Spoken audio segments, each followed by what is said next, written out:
Middle ഈസ്റ്റിലെ Chaturanga കളത്തിൽ ഇസ്രയേലും ഇറാനും പരസ്പരം മിസൈലുകൾ തൊടുത്തുവിടുമ്പോൾ ലോകം നെറ്റിച്ചുളിക്കുന്ന ഒരു സത്യമുണ്ട്. ഇസ്രയേലിനെ ഭൂമുഖത്ത് നിന്ന് തുടച്ചു നീക്കുമെന്ന് പറയുന്ന ഇറാനിൽ ഇന്നും ആയിരക്കണക്കിന് ജൂതന്മാർ ജീവിക്കുന്നുണ്ട്. അവർക്ക് അവിടെ പീഡനങ്ങളില്ല, ഉപദ്രവങ്ങളില്ല.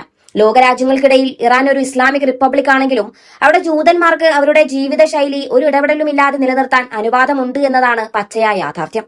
എന്തുകൊണ്ടാണ് ഇസ്രയേലിന്റെ ശത്രുപക്ഷത്ത് ഇത്രയധികം ജൂതന്മാർ ഇന്നും കഴിയുന്നത്? അതിനു പിന്നിലെ രാഷ്ട്രീയവും ഭരണഘടനാപരവുമായ പ്രത്യേകതകളും നാം അറിഞ്ഞിരിക്കണം. ഇറാനിലെ ഔദ്യോഗിക മത ന്യൂനപക്ഷം എന്ന നിലയിൽ ജൂതന്മാരുടെ അവകാശങ്ങൾ നിയമം വഴി കൃത്യമായി സംരക്ഷിക്കപ്പെടുന്നുണ്ട്. കേവലം വാക്കുകളിലല്ല, ഇറാന്റെ ഭരണഘടനയിൽ തന്നെ ഇതിന് സ്ഥാനമുണ്ട്. ഏറ്റവും അതിശയകരമായ വസ്തുത, ഇറാന്റെ പാർലമെന്റിൽ അഥവാ മജ്ലിസിൽ ജൂതന്മാർക്കായി ഒരു പ്രതിനിധിയെ നിയമിക്കാൻ അവർക്ക് അധികാരമുണ്ട് എന്നതാണ്. ന്യൂനപക്ഷങ്ങളുടെ ശബ്ദം ഭരണകൂടത്തിന്റെ ഉന്നത തലങ്ങളിൽ കേൾക്കപ്പെടുന്നുണ്ടെന്ന് ഉറപ്പാക്കാൻ ഇറാന്റെ രാഷ്ട്രീയ വ്യവസ്ഥ തയ്യാറാകുന്നുമുണ്ട്. സൈന്യവും ഭരണകൂടവും ഇസ്രയേൽ ഭരണകൂടത്തെ അഥവാ സയനിസത്തെ എതിർക്കുമ്പോഴും ജൂതമതത്തെയും ആ വിശ്വാസികളെയും അവർ ചേർത്തുപിടിക്കുന്നു എന്നതാണ് ഇറാന്റെ പ്രത്യേകത. എന്തുകൊണ്ടാണ് ജൂതന്മാർ ഇപ്പോഴും ഇറാനിൽ താമസിക്കുന്നത് എന്ന ചോദ്യത്തിന് ഉത്തരം ലളിതമാണ്. ഇറാൻ അവരുടെ മാതൃഭൂമിയാണ്. ആയിരക്കണക്കിന് വർഷത്തെ ചരിത്രമുണ്ട് ഇറാനിലെ ജൂതന്മാർക്ക്. ഇസ്ലാമിക വിപ്ലവത്തിനു ശേഷവും അവർ അവിടെ തന്നെ തുടരാൻ തീരുമാനിച്ചത് ഭരണകൂടം നൽകിയ ഉറപ്പുകൾ പാലിക്കപ്പെടുന്നതുകൊണ്ടാണ്. ജൂതന്മാർ പീഡനമോ ഉപദ്രവമോ അനുഭവിക്കുന്നില്ല. ഇടപെടലുകളില്ലാതെ അവരുടെ ജൂത ജീവിതശൈലി നിലനിർത്താൻ അവർക്ക് അനുവാദമുണ്ട് എന്ന് ഇറാനിലെ ജൂത നേതാക്കൾ തന്നെ സാക്ഷ്യപ്പെടുത്തുന്നുണ്ട്. ഭക്ഷണ രീതികളിലും ആരാധനാലയങ്ങളിലും അവർക്ക് പൂർണ്ണ സ്വാതന്ത്ര്യമുണ്ട്. ടെഹ്റാനിലെയും ഇസ്ഫഹാനിലെയും ജൂതപ്പള്ളികൾ ഇന്നും സജീവമാണ്. ഇറാന്റെ പരമോന്നത നേതാവായിരുന്ന ആയത്തുള്ള അലി ഖമേനി വിപ്ലവകാലത്ത് തന്നെ ഒരു പ്രഖ്യാപനം നടത്തിയിരുന്നു. ഞങ്ങൾ സയനിസത്തെയാണ് എതിർക്കുന്നത്, ജൂതമതത്തെയല്ല. ഈ ഒരു പ്രസ്താവനയാണ് ഇന്നും ഇറാനിലെ ജൂതന്മാരുടെ രക്ഷാകവചം. രാഷ്ട്രീയമായി ഇസ്രയേൽ ഇറാന്റെ ശത്രുവാകാം, പക്ഷേ സാംസ്കാരികമായും മതപരമായും ജൂതന്മാരെ ഇറാൻ സ്വന്തം പൗരന്മാരായിട്ടാണ് കാണുന്നത്.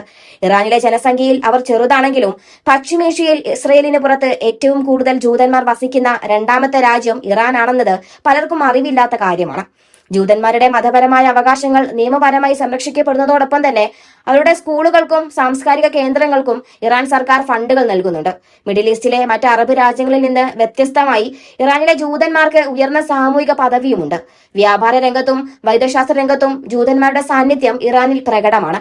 ഒരു യുദ്ധമുണ്ടായാൽ പോലും തങ്ങൾ ഇറാന്റെ പക്ഷത്ത് നിൽക്കുമെന്ന് പല ഇറാനിയൻ ജൂതന്മാരും പ്രഖ്യാപിച്ചത് അവരുടെ രാജ്യസ്നേഹത്തിന്റെ തെളിവ് കൂടിയാണ്. എന്നിരുന്നാലും ഇസ്രയേലുമായുള്ള ബന്ധം ആരോപിച്ച് ആരെങ്കിലും കുറ്റം ചെയ്താൽ ഇറാൻ വിട്ടുവീഴ്ച ചെയ്യാറില്ല.